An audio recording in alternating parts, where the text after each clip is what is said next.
Então a segunda tela hoje, ela não só é uma segunda distração, mas ela é uma segunda camada da formação de opinião das pessoas enquanto elas recebem uma informação primária. Então é muito importante que as marcas também entendam que no momento que elas estão ali com seu TVC na TV, passando seu comercial de 30 segundos, a depender do que elas estiverem transmitindo ali, as pessoas vão ter uma interpretação sobre aquilo e a nossa conclusão final sobre o que a gente viu na TV vai passar pelo que a gente viu versus o que as pessoas falaram sobre aquilo. Quando a gente olha para essa pirâmide da relevância, a gente entende que é de fato a gente conseguir achar um espaço nessas conversas, participar dessas conversas e encontrar as pessoas ideais para modular o que a marca precisa falar ali com o seu consumidor no final do dia. Quando a gente fala sobre repertório, a gente tem um grande potinho de ouro na mão para trabalhar, que acho que hoje o mercado explora pouco e a gente, como BR, aqui a gente olha muito para isso, que é um influenciador como asset de mídia. E a gente conseguir contar a história que gera conexão nas redes sociais em outros meios. Hoje a gente consegue publicar 1000 conteúdos num dia. Então a gente já teve campanha aqui que o briefing chegou o mercado publicitário não é muito afeito a prazos, então a gente recebeu um briefing aqui de um dia para o outro e na segunda-feira a gente recebeu o briefing, na terça-feira a gente aprovou o projeto e na quarta-feira a gente estava com 1000 conteúdos publicados, né? Fala pessoal, eu sou Yuri Campos e hoje a gente vai falar sobre o papel dos influenciadores digitais na construção de marcas diante do desafio cada vez maior de conquistar a atenção do consumidor. Essa conversa é baseada no estudo Marketing de Relevância, construindo marcas na economia da atenção, realizado no final do ano passado pela BR Media Group, o maior hub de conteúdo e influência da América Latina. O estudo combina duas lentes complementares para aprofundar o debate sobre o que realmente significa conquistar a atenção hoje em dia.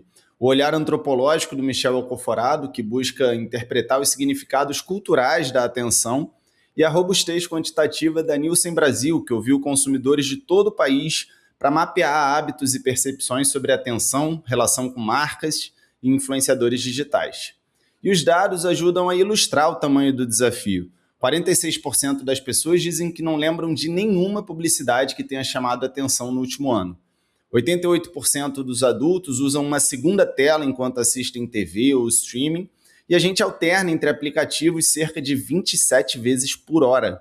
Nesse contexto, a economia da atenção parte de uma ideia simples. A atenção humana é um recurso escasso e extremamente valioso. E enquanto grande parte do mercado ainda luta pelo tempo do consumidor desatento, o verdadeiro desafio passa a ser outro: encontrar sentido na vida de um consumidor saturado de estímulos. O que o estudo da BR Media mostra é que ser relevante hoje em dia não é mais sobre ser a marca favorita, é sobre estar viva na cultura.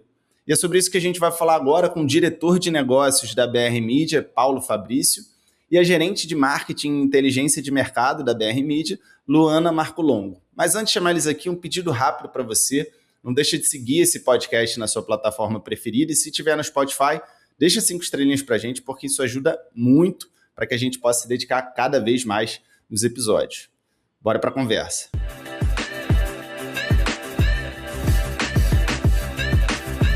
Paulo, Luana, muito obrigado aí pela disponibilidade. Sejam bem-vindos ao Lab de Tendências. Queria começar pedindo para vocês falarem um pouquinho sobre o que é o BR Media Group, e falar também sobre esse estudo aí, que inclusive está muito bacana, né? Eu já parabenizei em off a Luana, parabenizo aqui em áudio para vocês dois aí, a empresa, enfim, o estudo está muita robustez, traz insights bem interessantes dentro desse mercado aí do marketing de influência. Perfeito. Primeiramente, muito obrigado pelo convite. A gente está super feliz de fazer parte aqui desse podcast. Sim, é um espaço super importante, a gente gosta de falar pouco sobre a Creator Economy. Eu e o Paulinho somos uma dupla e a gente tem uma missão de criar uma agenda de education no mercado, então para a gente é um grande prazer estar aqui nesse momento com vocês. Boa. Contando um pouquinho sobre a BR, bem brevemente, a BR está no mercado há 13 anos, a gente está no mercado de marketing de influência quando nem se falava marketing de influência, né? Quando as marcas ali começaram a entender que era fazer um post com alguma celebridade, algum atleta e etc. E desde então o mercado mudou muito, a BR também veio evoluindo. E hoje a influência ela deixou de ser um acessório dentro da estratégia das marcas e ela passou, em muitos casos, se tornar uma parte central, né? E ela deixa de se resumir a um post, a uma publicação de um influenciador, e existe um universo por trás desse post que faz com que isso aconteça, e o papel da BR é justamente conseguir endereçar os objetivos de negócio das marcas da melhor forma possível através da influência. E aí isso se dá através de diversas modalidades, seja de influência, seja de mídia, seja com produção audiovisual. Então existe todo um ecossistema de iniciativas que tangem o marketing de influência e que a BR hoje está estruturada para ser o braço de estratégia de influência de grandes marcas, chegando aí no objetivo de negócio que elas precisam. Boa. Inclusive, eu esqueci de falar aqui, mas queria fazer o convite para quem é do Rio de Janeiro, né? A gente vai ter um grande evento aí, dia 25, na Casa Firjan, no Botafogo, no Rio de Janeiro, com o Paulo, a Luana, apresentando aí na íntegra o estudo e também outros expoentes desse mercado, para debater um pouco sobre Creator Economy. Então, fica aqui o convite, o link para se inscrever. O evento é gratuito, uma parceria com um grupo de mídia do Rio de Janeiro. Vai estar na sinopse do episódio. Mas vamos falar então do estudo. Acho que o que marca muito o estudo é essa questão da atenção, né? Vocês trazem dados, traz esse olhar aí do antropológico, do Michel Alcoforado, né? Mostrando que a atenção ela pode ser de diferentes formas, hiperfocada, flexível, fracionada. E essa atenção fracionada não é exatamente falta de foco, mas resultado de muitos estímulos competindo ao mesmo tempo, e isso a gente percebe na pele, né? Quem aqui não sente, cada ano que passa, um aumento de estímulos, né? Mais redes sociais surgindo, mais formatos dentro dessas redes, a gente está online o tempo todo, então queria que vocês falassem um pouquinho sobre esses insights aí do estudo. Eu trouxe até alguns dados, né, sobre o quanto que os adultos passam olhando uma segunda tela. A gente teve até um episódio no final do ano passado, sobre o futuro do audiovisual, com a Rosana Svartman, que é uma roteirista da Globo, né? Faz aí várias novelas premiadas, e ela falou bastante sobre como que os roteiristas estão adaptando também esses conteúdos audiovisuais, pensando nessa segunda tela, né? Porque as pessoas estão olhando, estão consumindo um produto audiovisual, mas também estão ali comentando sobre ele em tempo real, estão vendo o Instagram do personagem, enfim, sem querer desvirtuar muito da conversa, mas é só um link interessante. Queria que vocês falassem um pouquinho sobre essa atenção fragmentada, esse excesso de estímulos e o que isso muda no mercado. Boa, eu vou começar e acho que o Paulinho pode depois complementar a minha visão. E foi ótimo esse gancho, Yuri, porque quando eu estou apresentando esse estudo, eu uso um estudo de caso, que é a última versão que a gente teve de Vale Tudo, né? Se a gente comparar a primeira versão com a segunda, a gente tem dois públicos completamente diferentes. Na primeira versão, o Brasil parou para assistir Quem Matou Odete Roitman. Na segunda versão, estava todo mundo conversando em diferentes aplicativos, em diferentes plataformas, sobre justamente isso que você acabou de dizer. Quem matou Odete Roitman, acho que esse era o primeiro ponto. Quais eram as opções, né? E o porquê. As pessoas estavam discutindo ali teorias da conspiração. Odete não morreu, Odete morreu. E outros pontos também que foram ganhando corpo e tomando proporções ali ao longo da novela. Então, eu acho que esse é um case, assim, até conectando com a sua fala, é um case que a gente sempre traz para as pessoas pararem e pensarem assim, como a nossa atenção está realmente fracionada, né? E aí, eu acho que passo a palavra aqui para o Paulinho, para ele também complementar com os pontos dele. Eu acho que, até eu sempre costumo falar que quando a gente fala que a gente teve um estudo aí com o Michel Alcoforado, as pessoas acham um pouco estranho por que uma empresa de marketing de influência fez um estudo com um antropólogo, né? E no final do dia, nosso trabalho é feito por pessoas, os influenciadores são seres humanos e se a gente não entende para onde a cultura está indo, para onde o ser humano está indo, a gente não consegue entender no final do dia para onde as marcas têm que ir. E a verdade é que a influência ela reflete muito a evolução do espírito do tempo, né? Então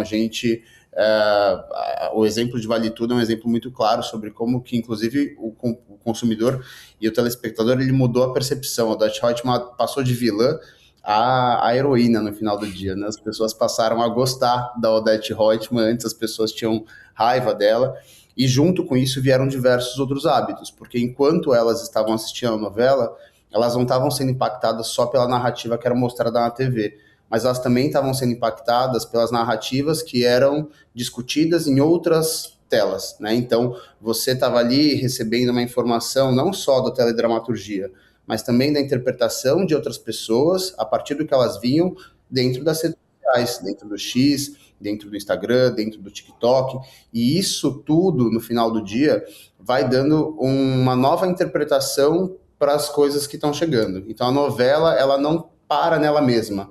A interpretação dela e o que eu acho dela depende muito do que eu assisto, do que eu vejo. A gente começa a ser influenciado por vídeos no TikTok, posts no Instagram, threads no X, todas discutindo, e a gente vai falando, putz, a Odete Roitman, eu acho que eu tô gostando dessa mulher.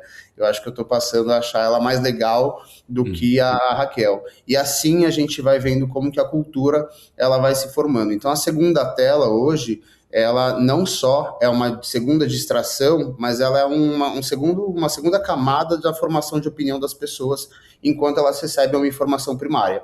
Então, é muito importante que as marcas também entendam que no momento que elas estão ali com o seu TVC na TV, passando seu comercial de 30 segundos, a depender do que elas estiverem transmitindo ali, as pessoas vão ter uma interpretação sobre aquilo, e a nossa conclusão final sobre o que a gente viu na TV vai passar pelo que a gente viu versus o que as pessoas falaram sobre aquilo. Então, a segunda tela hoje nada mais é do que uma camada de reforço na construção da opinião das pessoas.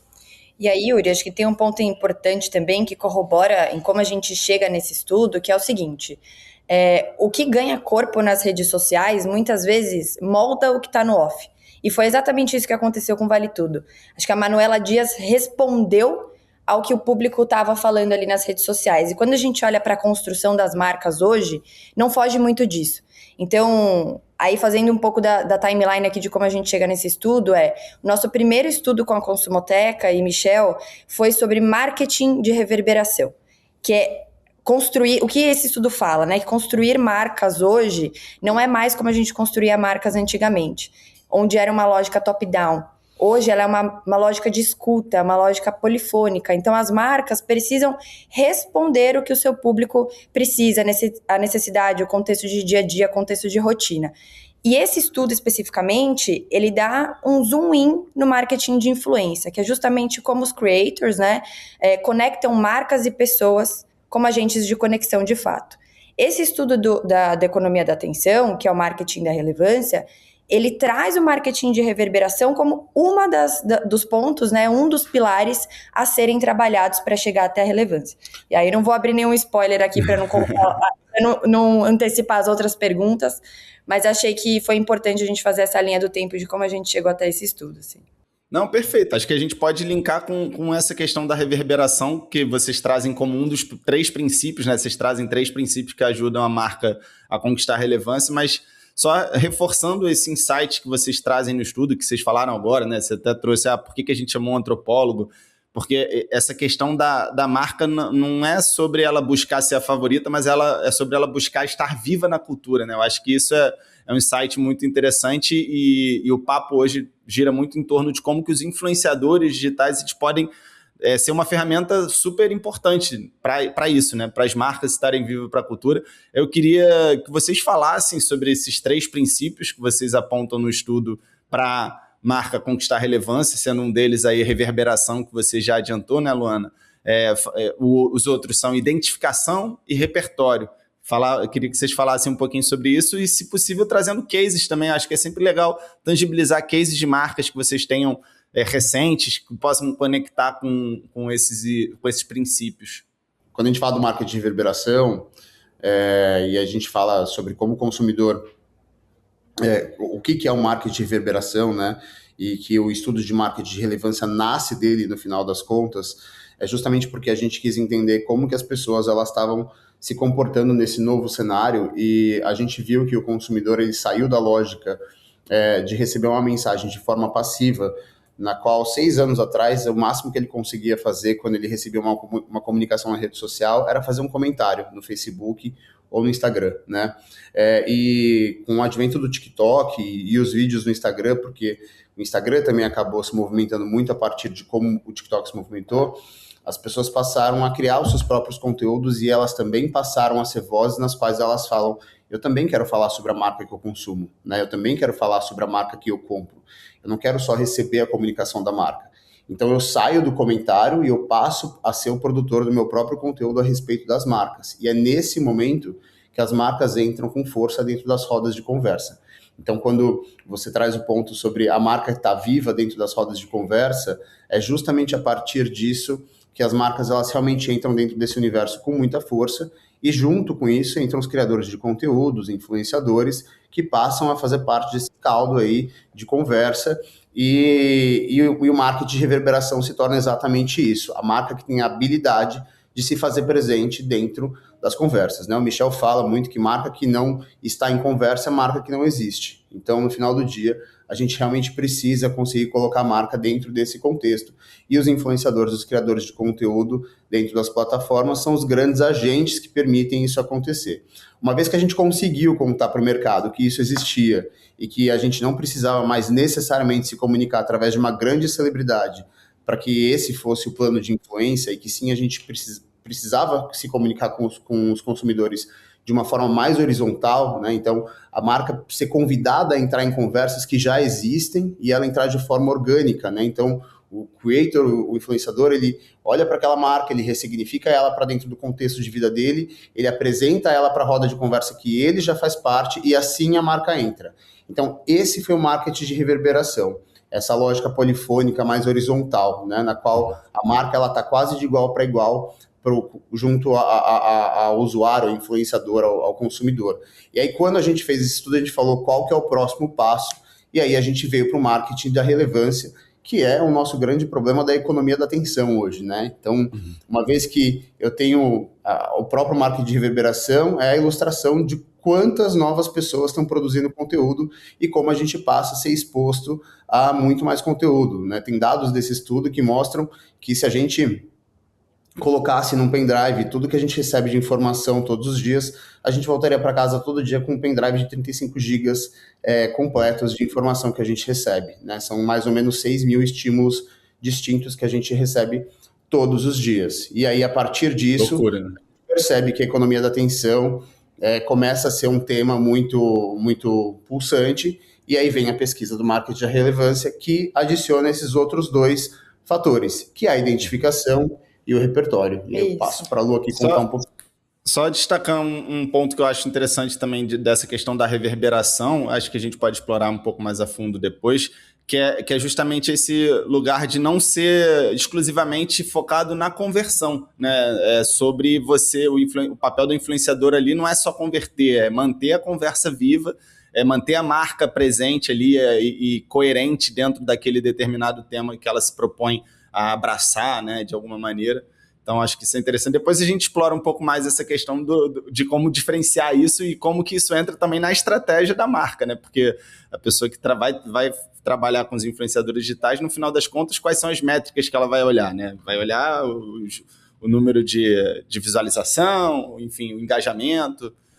Mas é difícil, né, você conectar essas métricas com o quanto que aquele determinado conteúdo reforçou o posicionamento da marca dentro daquele tema que ela se propôs a falar. E acho que até pegando essa conexão de métricas e até mesmo da própria conversão, Yuri, o estudo de marketing da relevância, né, da economia da atenção, ele traz justamente isso.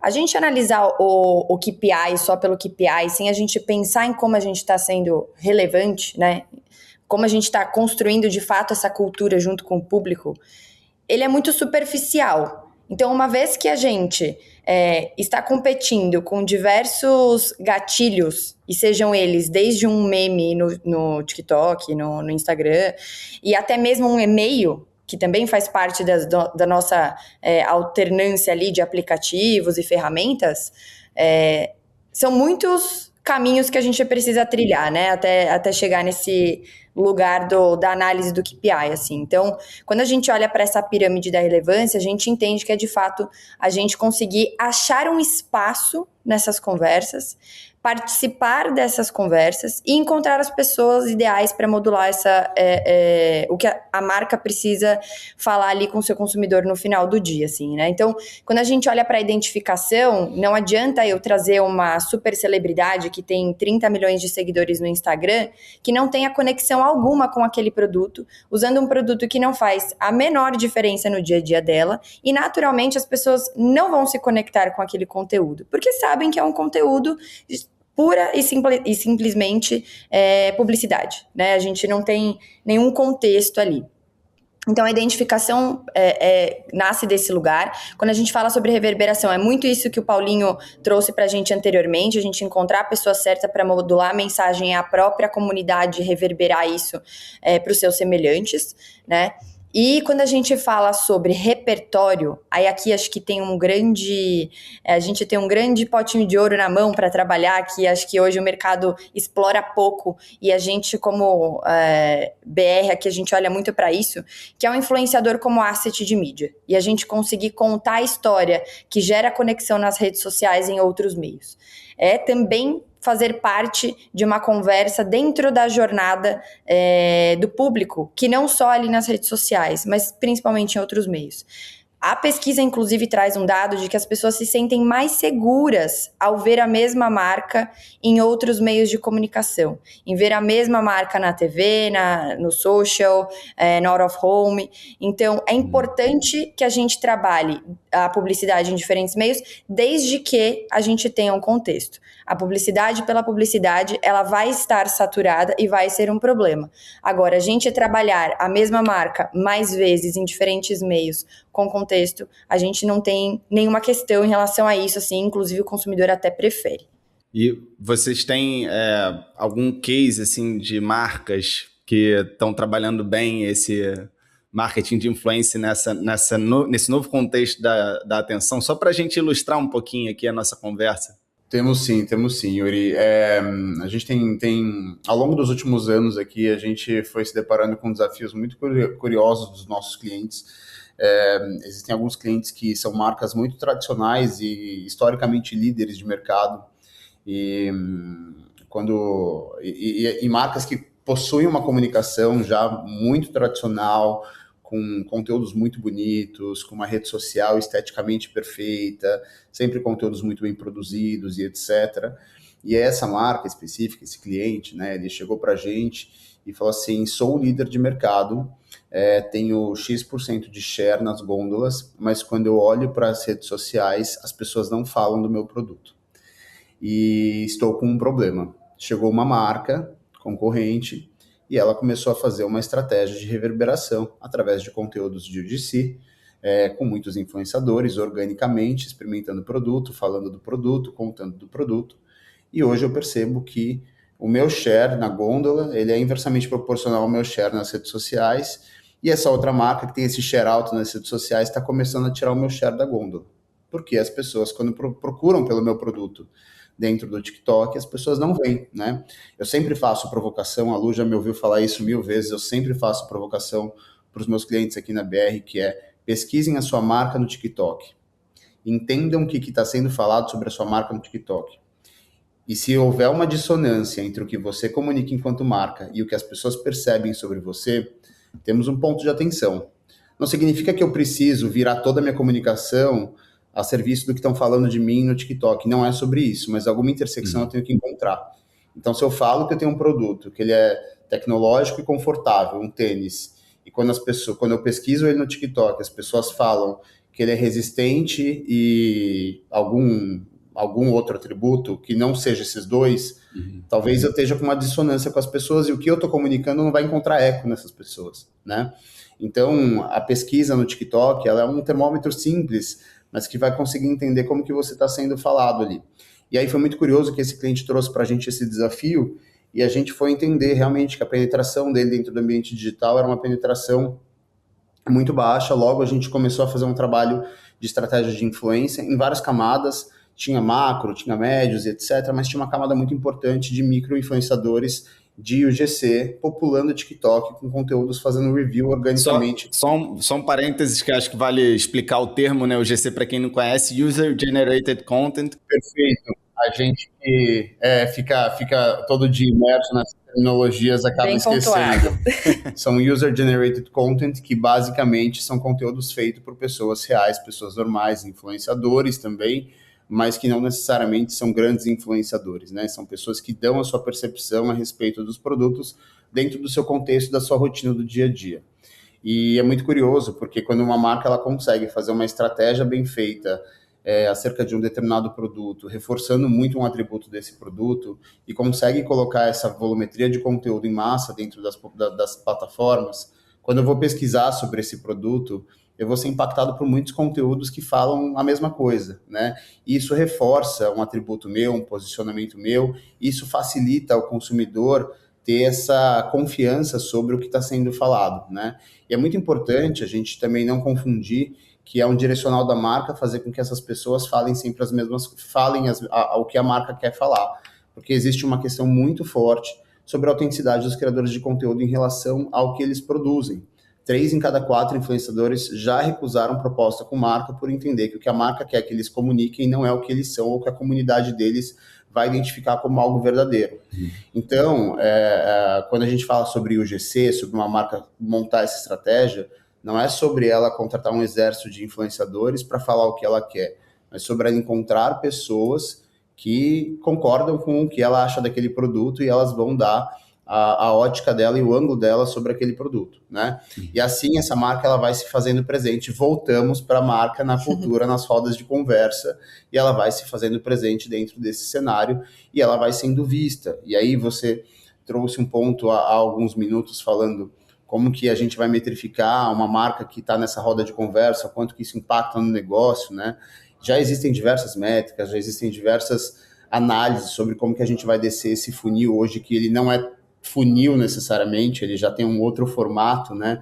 Mas o fato é, quando a marca está presente dentro desse cenário, a decisão sobre ela na gôndola fica muito mais fácil, né? Então, hoje, um comportamento muito comum são as pessoas chegar nas farmácias e abrir o TikTok e colocar o nome do produto e começar a ver review ali na frente, e aquilo se torna um fator de decisão de compra, né? Então, olha só como a jornada do consumidor, hoje ela é muito volátil, ela é muito diferente, ela não é mais aquela jornada básica que a gente imaginava do funil tradicional.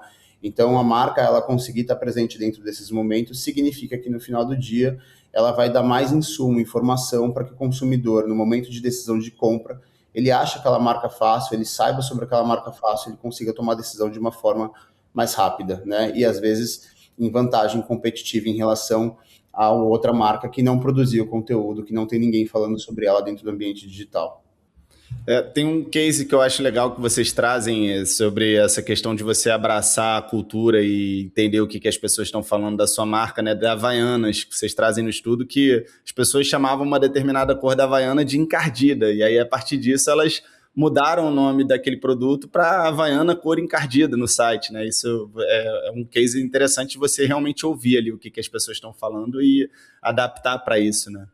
Acho que é importante a gente só reforçar que esse não é um case nosso exatamente, mas foi um case que a gente trouxe também como estudo de caso, porque a gente achou eficiente desse ponto de vista, assim, porque a marca soube flexibilizar a sua mensagem perante ao que a sua comunidade estava dizendo. Então, ela já teve um primeiro passo quando ela lança uma cor que é a cor do ano, que é o Buttercream. E aí a comunidade olha e fala, gente, Buttercream nada, isso daqui é uma Havaiana encardida. E ótimo, a Havaiana abraçou isso, poderia não ter falado nada, poderia não ter se posicionado, mas a marca abraçou isso, levou isso para o seu portfólio e isso gerou ainda mais conversa. Então eu sempre trago esse exemplo também, que eu fui impactada por um conteúdo de uma usuária, de uma moça dentro do TikTok, que o conteúdo era exatamente assim. Hoje eu vou apresentar para vocês os 50 tons de Havaianas encardidas do meu marido. E aí era da mais suja para mais limpa, né? Que era a mais nova, a mais atual. Então, assim, você tem um cliente fidelizado que vai comprar o seu produto sempre e que também está fazendo parte das conversas, assim. Então, é um case que a gente entende que abraçou bem essa forma de flexibilizar a sua mensagem. Tem um outro case assim, que me vem à cabeça, dentro dessa história de você não focar necessariamente na conversão de um produto, né? Mas você encantar os clientes através de uma narrativa. Tem até um artigo recente do Wall Street Journal que falou que grandes empresas americanas estão buscando storyteller, né? Elas estão procurando, esse cargo está crescendo muito porque as pessoas querem ser entretidas, querem ser encantadas, né? Justamente dentro desse cenário de atenção fragmentada. E aí, uma coisa que eu tenho visto bastante é o case de um influenciador. Tem um influenciador que chama Toguro, que é influenciador originalmente do meio fitness, mas depois ele tem uma relação com bebida alcoólica, com energético, e ele lançou aquele meme do sabor, né, energético, sim, sabor, alguma coisa, e ele foi contratado como head de comunicação da CIMED, que é uma grande empresa farmacêutica. Aliás, uma sacada genial, porque empresas farmacêuticas não podem, tem restrições um pouco mais complexas, né, para promover os seus produtos, e faz lá vários vídeos com os donos da CIMED, enfim, esse tipo de conteúdo, né, que eu vejo crescer bastante nas redes sociais hoje em dia, de influenciadores ali fazendo graça, entretendo as pessoas, né, não necessariamente vendendo um produto, mas a partir desse entretenimento eles conseguem colocar a marca no top of mind, conseguem, e aí, enfim, não sei se mudou de funil para algum outro formato que você falou, né, Paulo? Mas conseguem jogar a marca lá em cima, né, dentro desse novo funil, dentro desse novo, dessa nova questão de awareness, né, de gerar consciência sobre aquela determinada marca. O que vocês acham, assim, um pouco sobre isso? Yuri, tem um ponto interessante que até na pesquisa a gente traz 2 gráficos. Um gráfico onde a gente fala sobre as preferências de conteúdo do público em relação à marca, e o primeiro deles é sobre produto. As pessoas querem conhecer as features, os assets, os claims do produto. Então, por isso que hoje eu acredito particularmente que os formatos de review, eles vêm ganhando tamanha proporção, e até acho que, fazendo um paralelo aqui ao que o Paulinho comentou anteriormente, hoje as redes sociais, elas são o novo motor de busca das pessoas. Então, exatamente tudo que a gente vai comprar, desde bens de consumo até um serviço, a gente busca nas redes sociais.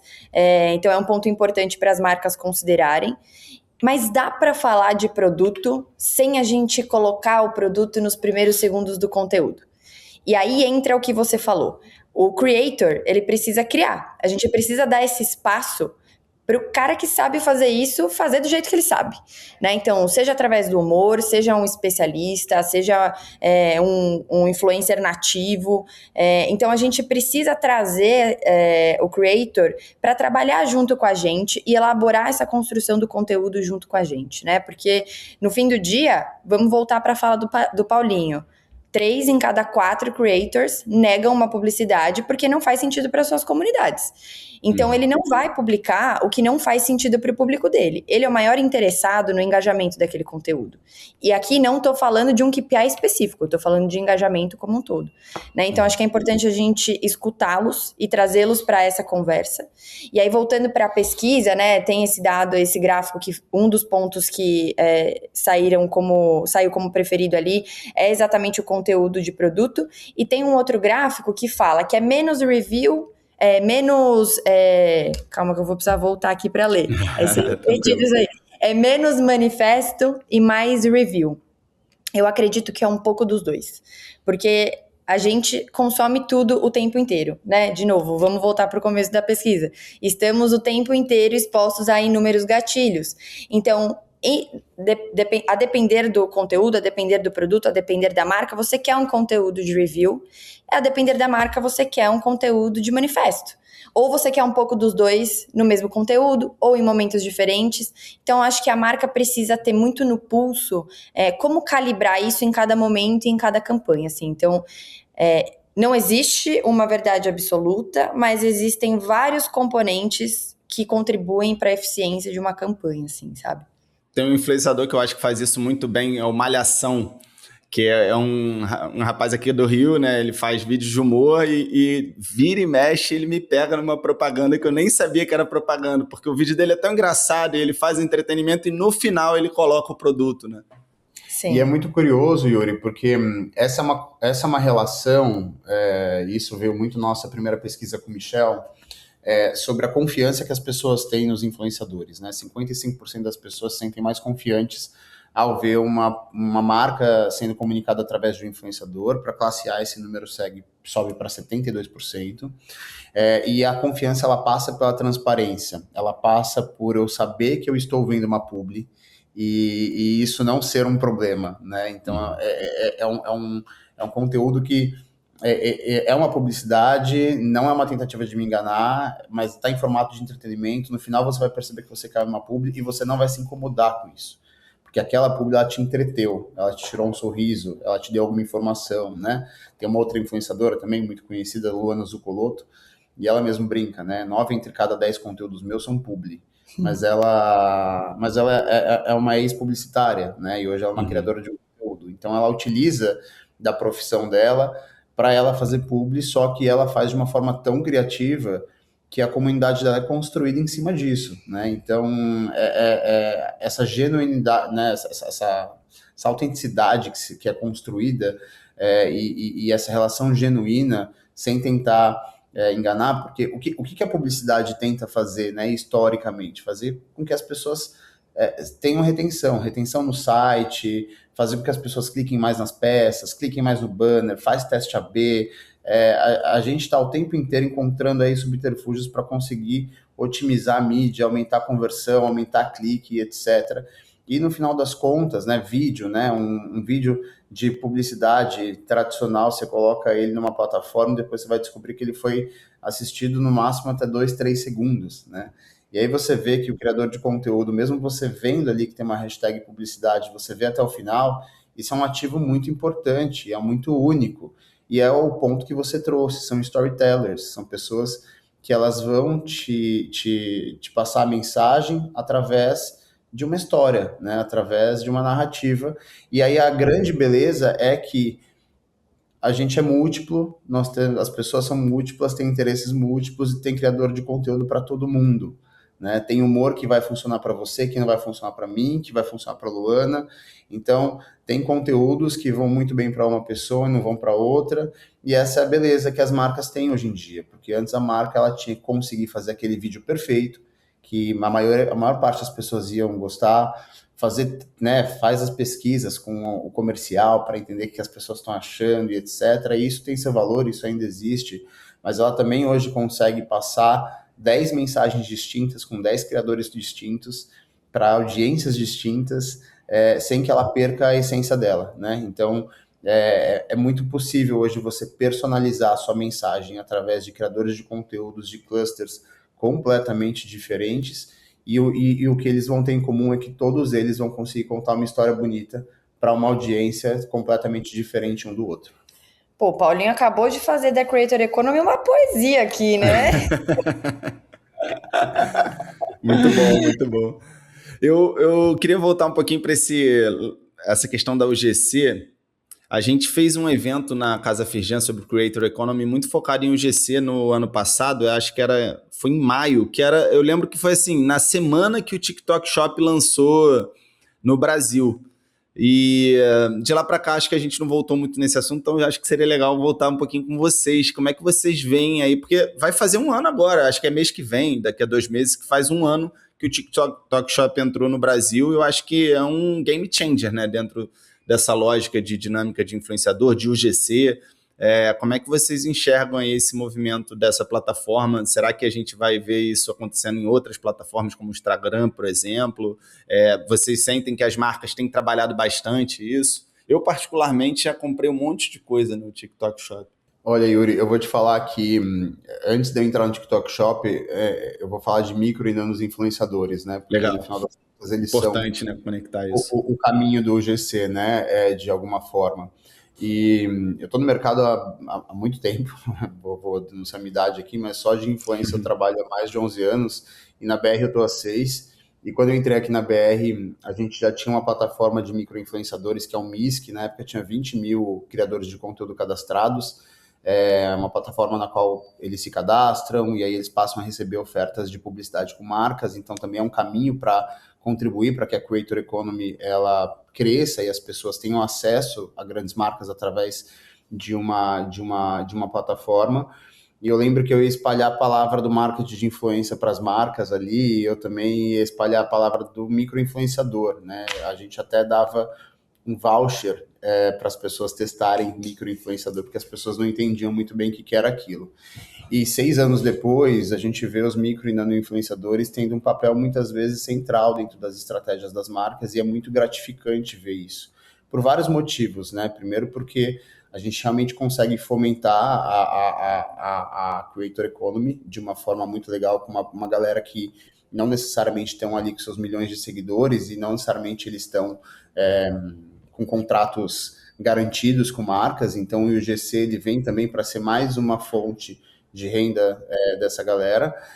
Hoje o MIS ele é uma plataforma que tem mais de 250 mil criadores de conteúdo, então e ele é o possibilitador de estratégias de UGC aqui dentro da BR Media. Então hoje a gente tem marcas aqui que fazem 2, 3 mil conteúdos de UGC por mês para estarem dentro das rodas de conversa. O UGC ele tem muitas coisas legais, porque ele primeiro permite você ter conteúdo em grande escala, sem você necessariamente ter o trabalho de aprovar conteúdo por conteúdo, né? É a tecnologia da plataforma que realmente permite que isso aconteça, sem que a gente tenha que entrar em contato com 2, 3 mil pessoas por mês, né? Fala um pouquinho dessa dinâmica, como é que é? A marca ela faz 2, 3 mil campanhas de UGC num mês. Uma única marca.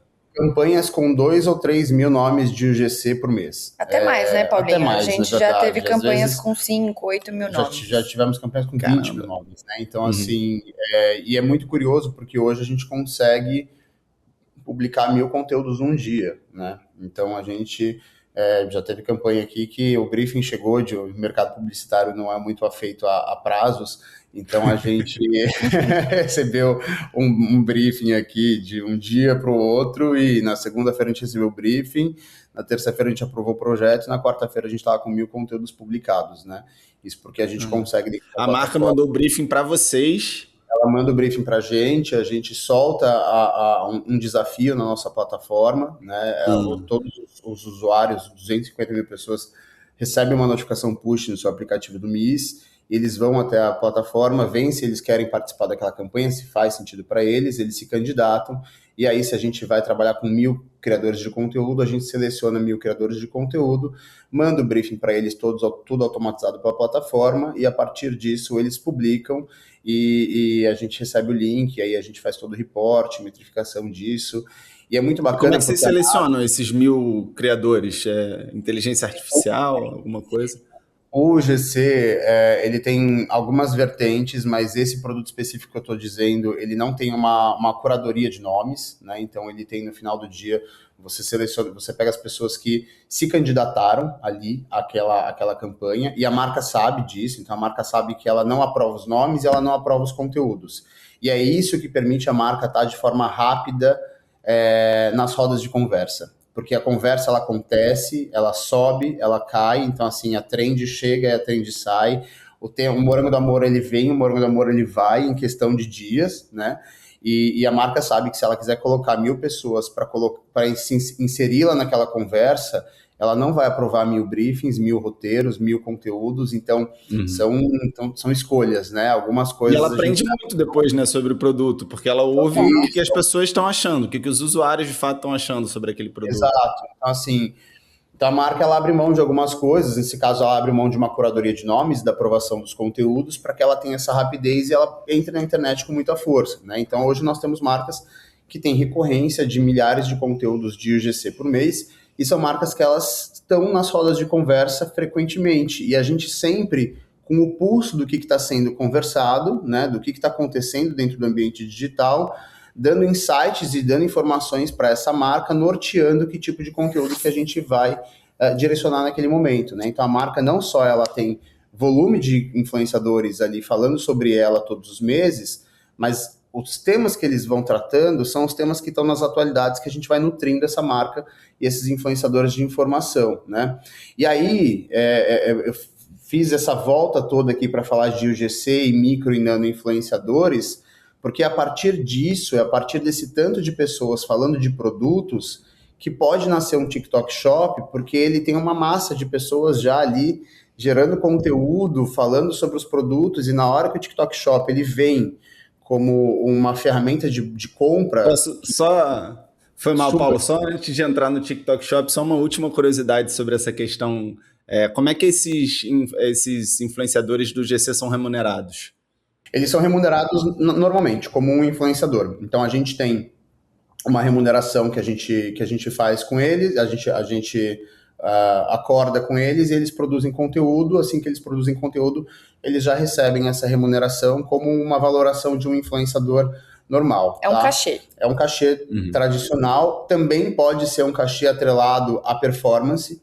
Então, a marca também pode fazer um trabalho a gente vai trabalhar com um valor base e, a partir disso, conforme esse influenciador ele for trazendo mais resultado, clique no link, vendas e etc., a gente vai aumentando essa remuneração. Então, é muito mais... Aí a gente já entra quase num formato de programa de afiliados, né, de pessoas ali que são vendedores da marca, criadores de conteúdo e vendedores da marca. Então, tem algumas modalidades de forma de remuneração, mas existe a remuneração tradicional como um cachê para eles, tá? Então, isso que é muito legal, assim, porque qual que é a dificuldade, Yuri, de trabalhar com micro e nanos influenciadores? A escala. Qual que era a dor das marcas? Quando não tinha o GC, as marcas falavam que quero muito trabalhar com micro e nano influenciadores. Aí elas iam e contratavam 50 nomes para uma campanha que ia durar um mês. Quando a gente via, o time de marketing estava desesperado, com 50 briefings para aprovar, 50 roteiros para aprovar, 50 conteúdos para aprovar, para pedir ajuste, para pedir refação. Operacionalmente não era viável. Então, a grande beleza do microinfluenciador, que era pulverizar mensagem, era ter volumetria, era popular a rede, ela travava nessa frente operacional. Como o UGC ele abre mão de algumas premissas, né, e a marca ela precisa ser muito consciente, madura e desapegada também em alguma medida, ele permite que a gente faça grandes quantidades. E isso é bom para todo mundo, porque é bom para a marca, consegue estar na roda de conversa rápido, mas é bom para o criador de conteúdo, que o número de campanhas começa a aumentar, né? Começa a chegar mais campanhas. E para ele é ótimo, porque ele antes participava de 2, 3 campanhas no mês com marcas, e agora ele participa de 10, 15 campanhas, né? Então, para ele é muito bacana. E é muito legal porque ele também tem acesso a marcas grandes, né? Então, quando vê, ele está fazendo conteúdo de uma marca grande que antes ele pode se destacar, né, a partir daquela campanha, e a marca depois chamar ele para alguma coisa mais específica.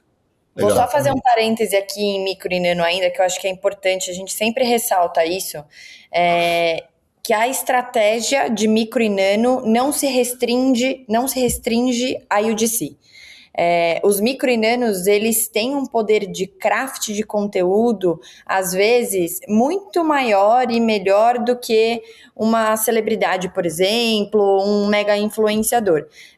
Justamente porque eles têm essa proximidade com o público, então tem esse ponto aí que a gente sempre traz como um diferencial. O UGC, ele traz escala, enquanto o micro e nano ali numa estratégia mais controlada, numa estratégia de comunidade, ele vai trazer um olhar mais próximo com a marca ali, né? Legal, exato. Boa. É quando você vê a Luana... Aí entrou no TikTok Shop. Isso.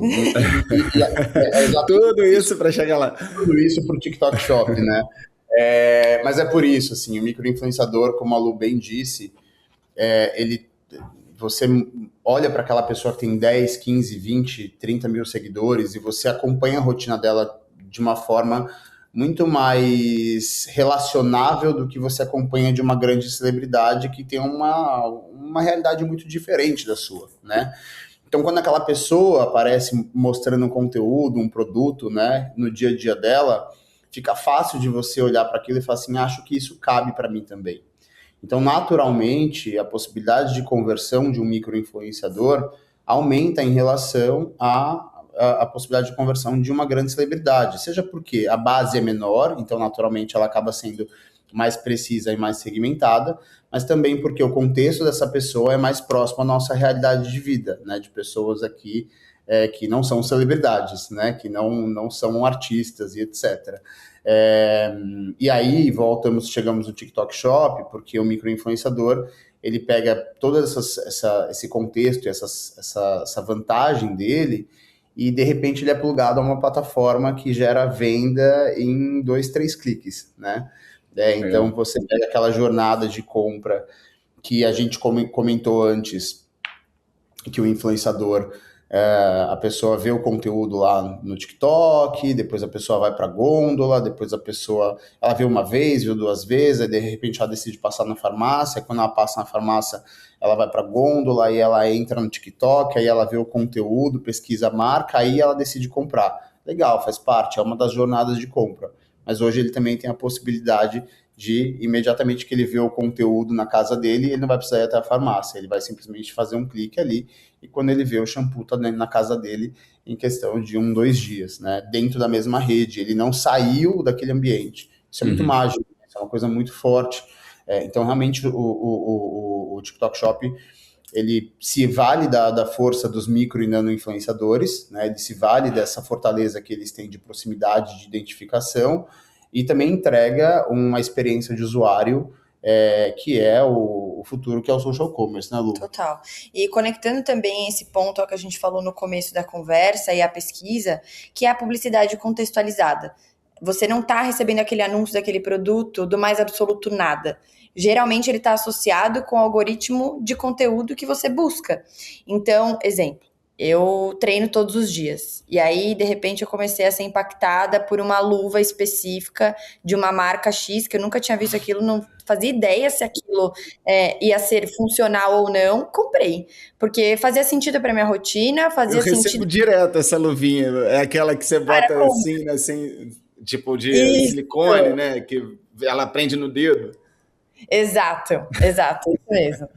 Então, assim, acho que esse é um dos exemplos, né? E aí a gente poderia ficar aqui horas discutindo sobre as coisas que aparecem no nosso TikTok Shop, mas eu acho que é muito responsivo ao que o público busca e é importante também as marcas considerarem isso, porque aí, uma vez que você usa um influenciador que já tem uma afinidade com o público que você quer se relacionar e você usa essa ferramenta a favor, você tem uma jornada completa, mesmo que ela não seja linear, né? Você consegue construir essa conversa de uma forma de unidade mesmo, né? Muito bom.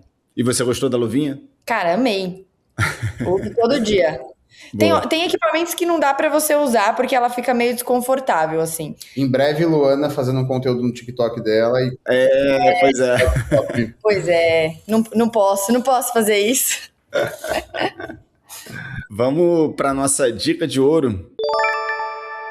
E aí eu queria agradecer demais, acho que tem espaço aí para muitos outros assuntos dentro do tema, mas acho que a gente já chegou aí no nosso horário. Quem quiser ouvir mais sobre o tema, fica aqui o convite novamente para o Aquário Casa Firjan com o Mix de Mídia, que é do Grupo de Mídia do Rio de Janeiro, onde a gente vai discutir justamente esse tema, esse estudo e o marketing de influência como um todo, com outros executivos também, além da Luana e do Paulo, dia 25 de março, às 8h30, vai ser uma manhã inteira, né, das 8h30 até meio-dia, na Casa Firjan, em Botafogo, no Rio de Janeiro. O link para se inscrever gratuitamente nesse evento está aqui na sinopse do episódio.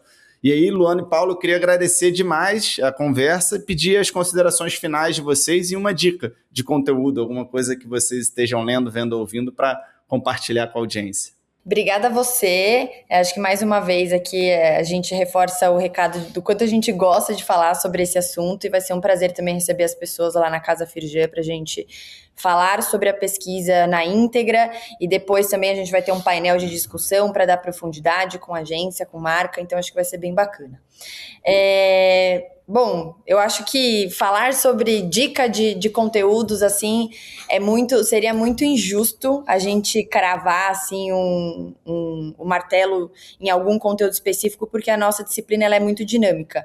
E todos os dias a gente precisa acompanhar movimentos que estão acontecendo, como, por exemplo, ontem, a Abril anunciou que está lançando um formato de novelas digitais. Então, eu acho que... Microdramas, né? Isso.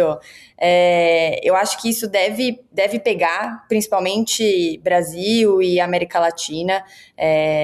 Acho que culturalmente somos, né, pessoas que consumimos esse tipo de conteúdo, assim, então não estou dizendo que é o único formato desse ano, porque acho que tem TikTok Shop ainda que tem muito para caminhar, para a gente acompanhar, tem o UGC que tem muito espaço para crescer, e eu acho que o grande X da questão, assim, e o grande asset da nossa indústria, da nossa disciplina, é saber fazer a coisa certa no momento certo. Não tem uma resposta única, porque a gente tem muitas frentes para trabalhar, e que bom, porque eu acho que isso torna a disciplina muito dinâmica, muito viva, e gera movimento para a marca. Então, acho que a minha sugestão, né, acho que a minha dica final aqui é a gente saber o que trabalhar em cada momento e olhar para a disciplina de marketing de influência de uma forma always on, e não uma campanha isolada como a gente vem vendo nos últimos anos. Isso vem mudando, mas por muitos anos isso ainda foi uma verdade, assim, né? Então, acho que a partir do momento que a gente olha para essa construção always on, a gente consegue encaixar essas múltiplas pecinhas no seu devido lugar e fazer uma campanha consistente e com relevância, que é o que a gente vai falar na Casa Firjan. Boa. Boa, muito bom. E faltou só a dica de conteúdo. Tô me divertindo muito com uma série da Apple TV que chama Falando a Real. Inclusive, eu recomendei para um amigo ontem. O elenco é um elenco de psicólogos e cada um tem a sua família ali, o seu contexto de vida. E a história gira em torno de um marido que perde a sua mulher e tem que lidar com uma filha adolescente no meio do luto. E assim, as conversas são super legais, muito engraçadas, mas que tem uma profundidade cotidiana, assim, que faz a gente dormir com o coração quentinho, assim, de saber que não é só a gente que passa por esses momentos de saia justa, assim. Então, uma dica de conteúdo sem ser sobre marketing de influência é isso. Bacana, tá ótimo, tá anotado. Yuri, quero muito agradecer a você, a Casa Firjan também, pela oportunidade aqui. Ansioso para o nosso encontro em breve. Eu acho que, falando do microdrama, muito rapidamente, uma claquete aqui, a Abril está fazendo, a Globo também está fazendo, e o primeiro criador de conteúdo que fez... SBT também. Sim. E isso nasceu de um primeiro criador de conteúdo, que é o Renato Augusto. Foi o primeiro criador de conteúdo a fazer novela no TikTok há muito tempo, faz uns 2 anos já, e outros criadores de conteúdo passaram a seguir, e isso se tornou uma forma de conteúdo que agora a gente vê a maior emissora do país seguindo o que um criador de conteúdo lá atrás criou, né? É muito legal ver isso daí, ver mais uma coisa nascendo da Creator Economy. Então, isso é muito bacana. Em relação à dica de conteúdo, eu, sinceramente, eu sou muito fã do Michel Alcoforado.